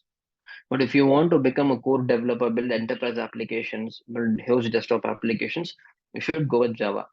And if you are interested in building mobile apps, you should learn the concepts of Java because Java is a little bit difficult, but it is very much powerful, right? See, the thing is, if you learn Java, right? Actually, I'm in the field of AI ML, so is Python is enough for me, or because I thought that Java is a little bit toughest, I think so, because I studied and struggled a lot to clear this semester Java paper. So Okay, is this enough okay. to me to concentrate on only Python? If you are going to become a data scientist, not a developer, then Python or R programming language is sufficient. Okay, see, one of my friend is working as a data scientist. He only knows Python and R programming language. He's getting a good package. But if you want to develop applications, Python is not sufficient. Python can do well with data, a lot of data. You can, if you're dealing with a lot of data, you're doing predictive analysis, data analytics. If you're going into marketing and sales based on data, Python should be the good choice. But if you want to build applications, you want to build huge websites, big desktop applications, then Java is the right choice. So the thing is, if you are very good or very comfortable with one programming language, learning other languages should be very easy. Then Okay. another doubt, sir, about internship. Hmm. So in my colleges, they're asking to do an internship. So in which field I could do an internship, sir? About my actually I'm doing AML and I know Python and R and Okay. some basic DSA concepts and basic knowledge about AI. So about in which Yeah. field I could do an internship? You should do in your field only, your core, machine learning and data analytics you should do, or AI. There are a lot of companies, Tiger Analytics, Mindtree. These people, Tiger is the best place to do your internship, I think, because they deal with only data analytics, no software development at all. They're very huge also. Do it in machine learning or you can also do predictive analysis. Today, predictive analysis is one of the highest paying jobs in data industry. Okay, thank you, Okay. sir. All Thank you, right. sir. Okay. So Prabhakaran sir, Nagarajan asked, sir, what about yes, C sharp? C Sharp. See, yeah, C Yeah, Sharp C is sharp. actually proprietary software. Okay, so it's .NET based. Yes, .NET .NET based. applications are only 5% applications in the internet. Only 5% web applications. If you take Windows applications, Let's say that tomorrow you want to become a desktop application developer. You're going to build Windows games, or if you're going to build something like Microsoft Excel for Windows, then C Sharp is the best choice. You Because can't it's use Java definitely for building desktop apps. Go ahead. what is is there any future of C sharp? Of course, C Sharp, you can easily get placed into Microsoft or any company that uses Microsoft technology. Microsoft is expanding, right? Microsoft stops at developing Windows applications. I mean, the Windows operating system. They are totally into products now. So if you are very good in C Sharp, you can directly enter into Microsoft with the help of DSA. Nice. Yeah, see, And because Java is open source, Python is open. There are a lot of open source languages. Many big companies use open source, or even medium-sized business use open source. Because if you want to use .NET for building applications, you have to pay Microsoft for the license. For that purpose itself, not many companies use .NET or C Sharp technology. sir, one more question. In case of cloud computing, which language or simulation tool is good for the cloud computing? Can you repeat that? Which programming language is best for cloud computing, or simulation tool is required for cloud computing? See, can you tell me what cloud computing is? Cloud computing, especially that everything go with the help of internet, and we can store the computing resources, all these things that can we can retrieve from the different See, sources. in layman terms, somebody asks me what cloud computing is. I would simply tell him renting a computer Hmm. in the internet. That's all. Yes. Cloud computing is nothing but you have a computer somewhere on the internet in some Hmm. data center. They are going to give you a CPU power. They are going to give you electricity. They are going to give you internet bandwidth. They are going to give you software security, physical security, right? So this is cloud computing. So when you say which programming language, I don't know. It's based on the your requirement. If you're going to build something like Uber, you'll be using Node.js and Java. If you want to build Microsoft products, you'll be using C Sharp there. A computer can run any programming language. And when you specifically say cloud, there's nothing related to cloud and a programming language. Okay. Hmm. And regarding which tool, there's no tool related to cloud computing. Are you No, referring there to are so DevOps? many. There are so many simulation tools in the cloud computing cloud era, and You see, simulation of what? What are you going to simulate? suppose you are providing a tax shielding algorithm or tax shielding in cloud computing. So there are so many algorithms are there, and will assign various taxes to the in the cloud Mhm. to See, that compute. depends. That again depends upon your requirement. You can use whichever tool you want. For example, if you want to build mobile applications, right? AWS Cloud gives you a platform without even installing any software. You can directly write program and test your mobile applications in real time. You don't even need a hardware device to test your app.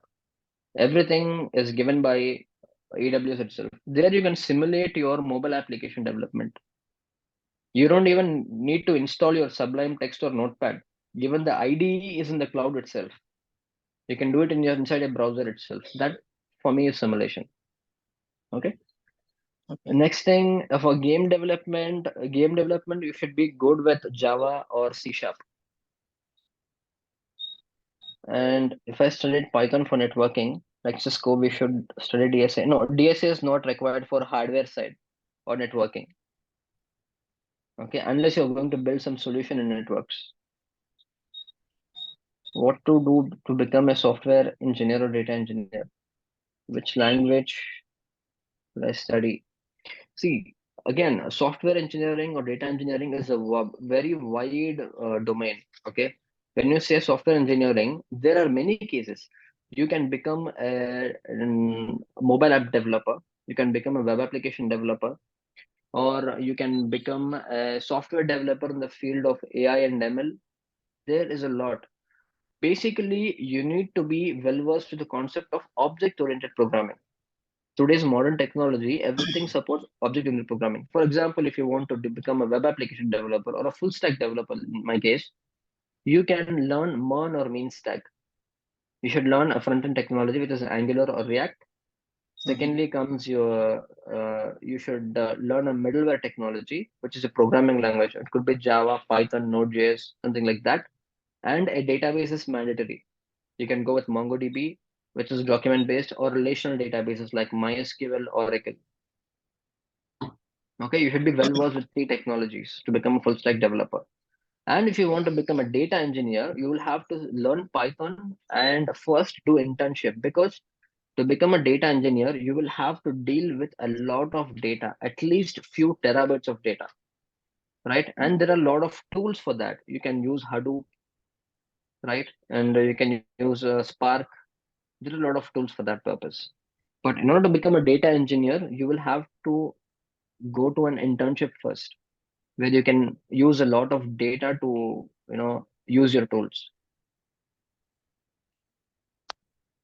Because most of the scholars are using JavaScript, Node.js, Python for cloud computing.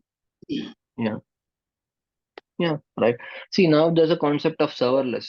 Without even a server, hosting a server, you can run your code on the internet. There's something called Yes. serverless. AWS gives you Lambda service. Google gives you cloud functions. Yes, Azure, yes. Azure also has its own serverless containers. So for that purpose, they prefer either Java,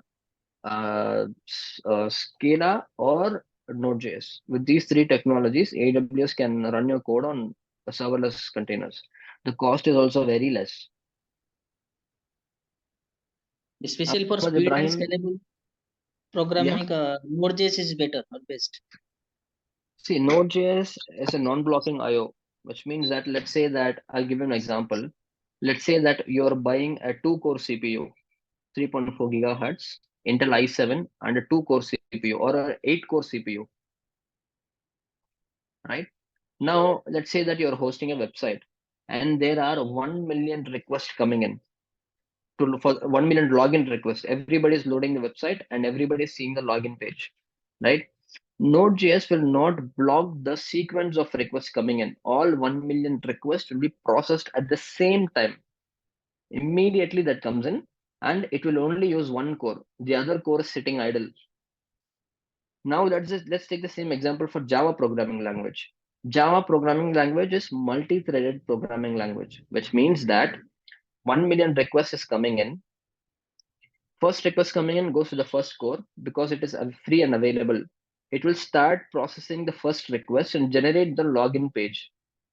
Second request coming in parallel will directly go to the second core. Because the second core is idle and JavaScript is capable of multi-threading, it will use all the available cores in the CPU. Okay. Now the third request is coming in. It sees that the first and the second core is already occupied.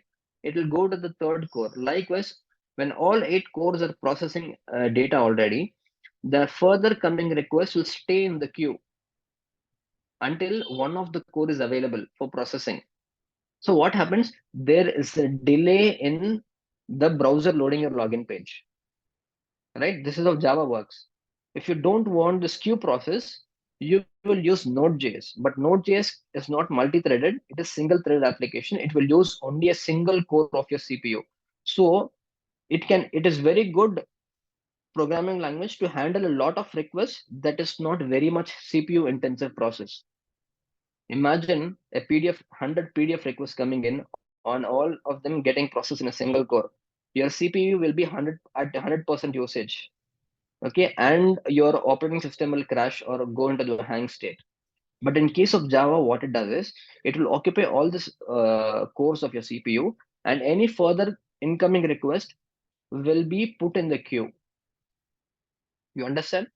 So you will have to pick your programming language very wisely based upon your application and its requirements.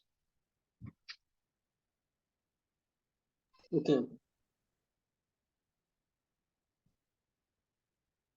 Okay.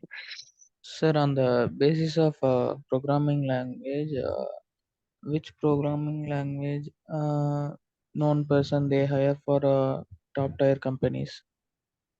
Okay, top tier means C sharp. C sharp is selected companies only. But if you learn Java, you have opportunity everywhere. 80% of the jobs today are Java jobs. Okay, and Node.js is JavaScript technology. If you learn JavaScript, you also have jobs everywhere. Okay, even in Google, Meta, Apple, Uber, everybody use JavaScript. If you are well versed with JavaScript and Node.js, Node.js is what? Running JavaScript. JavaScript it's used designed to run in the browser only. Google it converted the JavaScript to work in the backend environment as well as a programming language, right? So if you ask me, if you want to become a developer, I would suggest going with either JavaScript or Java, right? JavaScript is very easy. If you learn JavaScript, learning Java is also easy. If you complete, if you are mastered in Java, then you can learn any programming language. Java is one of the most difficult programming language after C and C++. Okay, but if you master Java, you have jobs everywhere, wherever you go. Even if you go to some village, you will have jobs in the outskirt in Java. Okay. Sir, I am not confidently says, but for the basics and for middle level, uh, I know Java, sir. So Mm. should I learn the frameworks or how to go forward? Exactly. Nobody is going to use core programming language in the future. You will have to learn a framework. If you're going to pick up Node.js, go for Nest.js. If you're going to pick up Java, go for Spring Boot. If you're going to use C Sharp, go for ASP.NET or Blazor. Python, go for Django or Flask. Okay. If you're going for PHP, 75% of the websites today are in PHP. Okay. 75% of the internet's websites are in a PHP programming language. If you want to build websites, if you want to build mid-sized applications, PHP is the right choice. Lot of e-commerce websites, lot of blogs, all of them, 99% of them are in PHP programming language. If you're going to use PHP, go for Laravel framework. So core programming language is necessary, but without any framework, I think it's very difficult to get a job. Okay. So Yusuf is asking, so what is your POV on college students who have done the projects? Versus who doesn't done any project? The reason behind I'm asking this question is I'm rejected by so many companies because of this. Even though I have a strong skill set and strong basics in web development, they compare the students in this yes, because see, even when I hire people, right, I hire freshers and train them. That's different. But I do not put them into live projects for the 3 months. So after 3 months, I assess their skills again. If they are job ready, only then I will move them into live projects because nobody wants to take a risk on the projects. Because if we do any mistake, we have a black mark with the client and further projects will be blocked. So no company wants to take this risk. So it is better that, see, you have two options as a fresher. Okay. You get placed immediately coming out of the college, or if you have to join a startup, don't go for big companies. If you go for a startup, the package will not be so good, but you will eventually get to learn a lot of things. I started with a startup only. So I had the freedom of learning front end, middleware, and the back end technologies, along with AI, ML. I also had opportunity to work on IoT. Why? Because I worked in a small startup. If I had worked for an MNC like TCS or CTS, they push me into one track and I would never deviate from that track. All my life, I'll have to work on some same thing only. If I put into testing, all my life, I'll be working on testing only. If I'm into development, all my life development only in one programming language. Hardly a few people get to work in full stack. That is the benefit of working in a startup against an MNC. Okay, it doesn't matter if people reject. Keep targeting for startups only first. For the first 1 or 2 years, work in startup, and then you can try in other companies.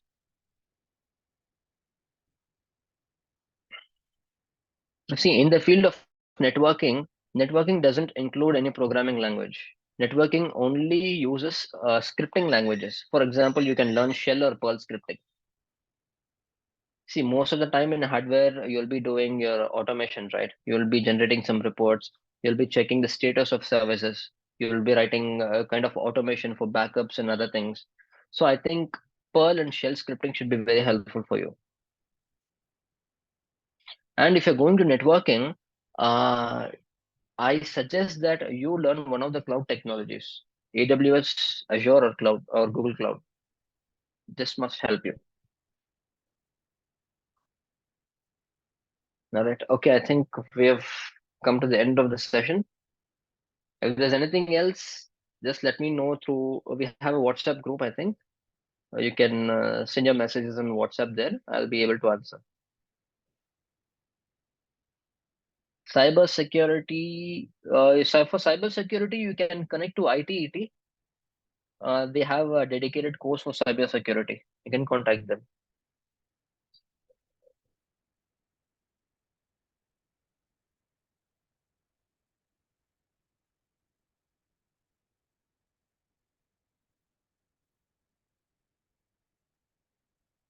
Programming LAN. I'm not sure about the hardware coding and all.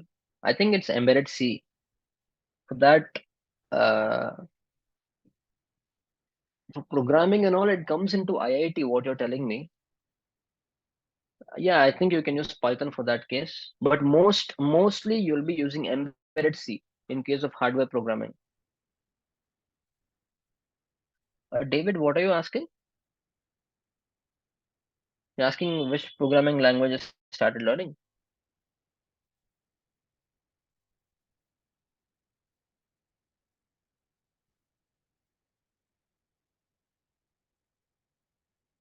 See, I started with PHP. Okay, because I had no choice. I started writing code during my college itself.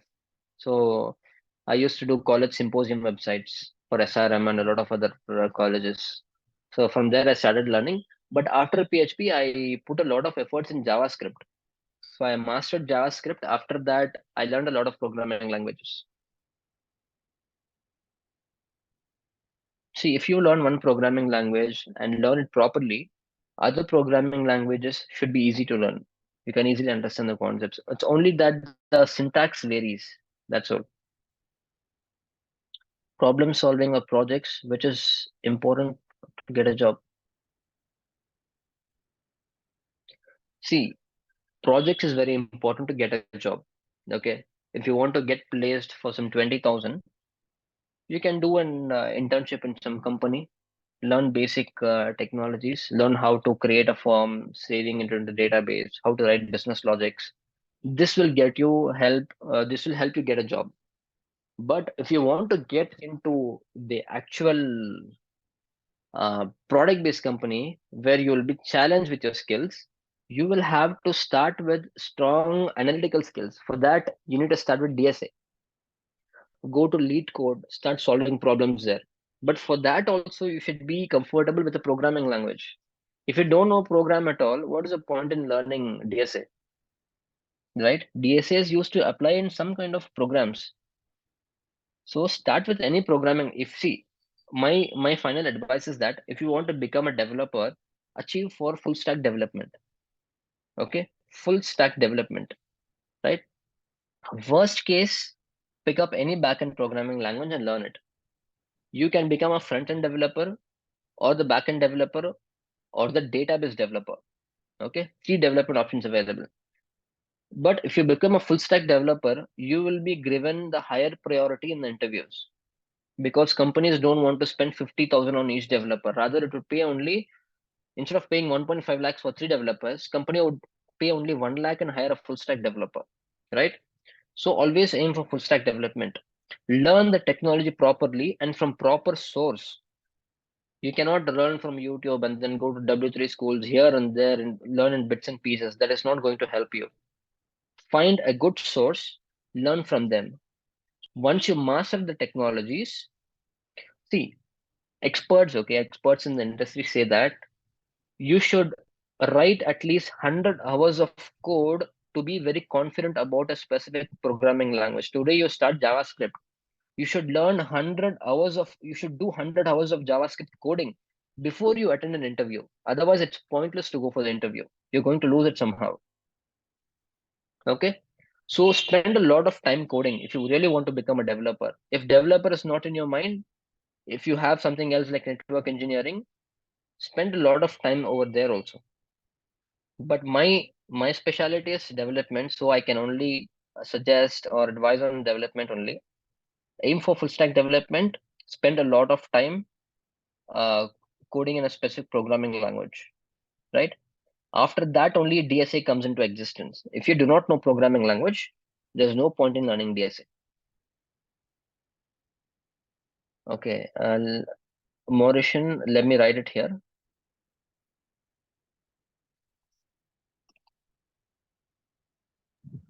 Okay, it's Perl and Sir, shell scripting. Yeah. is core Java is enough for learning DSA, or we have to learn advanced Java? See, DSA, okay, DSA comes in three categories: beginner, intermediate, and advanced. Okay. For the beginner level, you can only go through basics of Java. If you want to go for advanced level, you should learn object-oriented programming. Okay. Because all this linked list, right? Linked list is one of the advanced DSA. In order to learn or implement linked list, you must know the OOPS concept. Otherwise, you cannot solve them. Okay, sir.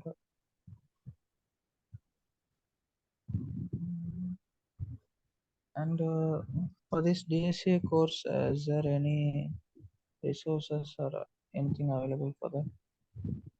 See, everything is available on the internet. Okay. You can also go to YouTube and learn. But the thing is, you need a proper mentor. Okay. Proper mentor in sense, somebody who can answer a question like this. When you ask a question, somebody should be able to understand it and answer you well to clarify your doubts, right? So for that only we are conducting a course here. Okay. But if you still don't want to join a course, you want to learn it slowly and at your pace, you can always go to YouTube. There are several resources. Okay, but here we have a tightly packed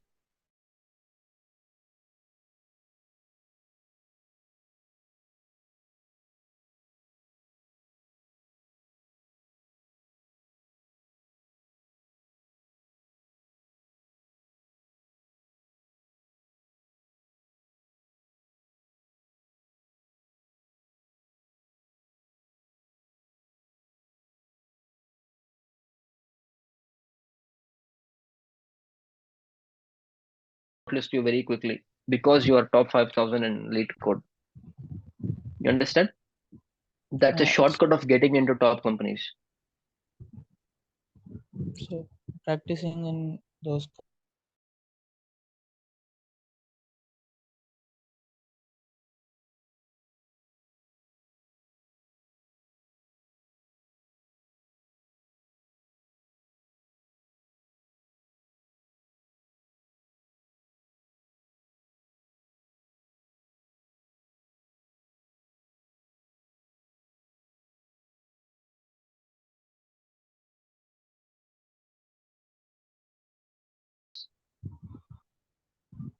Okay, so start with lead code or any other competitive programming sites. I mostly use lead code.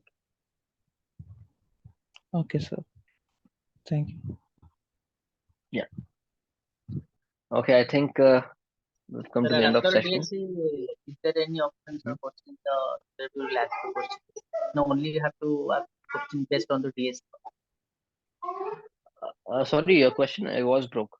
My question is that only the DSC interval you have to crack, or apart from that, any other technology that people may ask, or for machine days like that to crack the See, DSA is to upskill yourself. You interview. will not be using it in your work every day. Okay, even if you join Google, right? Most of them are CRUD operations. Okay. Mm. Uh, see, only 5 out of 100 tasks will be DSA based. Okay, but they require DSA to identify who can understand the problems and code properly. That is the requirement. Okay.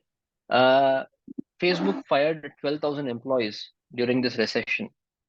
Okay.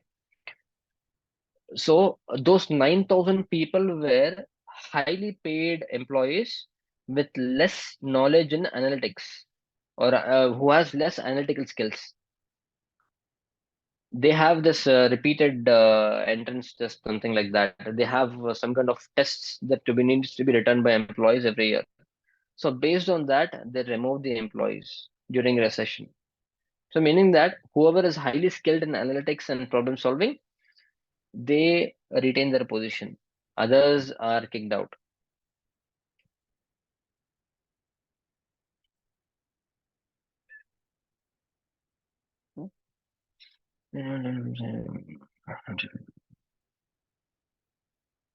Yes, you can add this to your resume, no problem at all. But the thing is, everywhere, wherever you go, see, when I interview people, right, they say that they know Java, they know OOPS, they know Oracle, everything.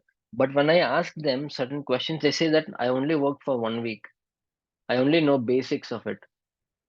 I'm yet to learn. I only saw YouTube videos, something like that. That is not going to help you in your work. Today you say Oracle. What if I put you in the database development team? Will you be able to handle the job? It's going to be pressure upon you and the company as well. You will leave your job immediately. So what I say is, do not add anything to the resume which you are not confident about. If you're going to put JavaScript in your resume, you make sure that you're very good in JavaScript, or mention that JavaScript basics only.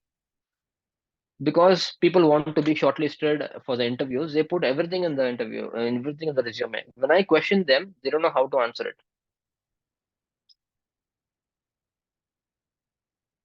Okay. So be very careful about your resumes as well.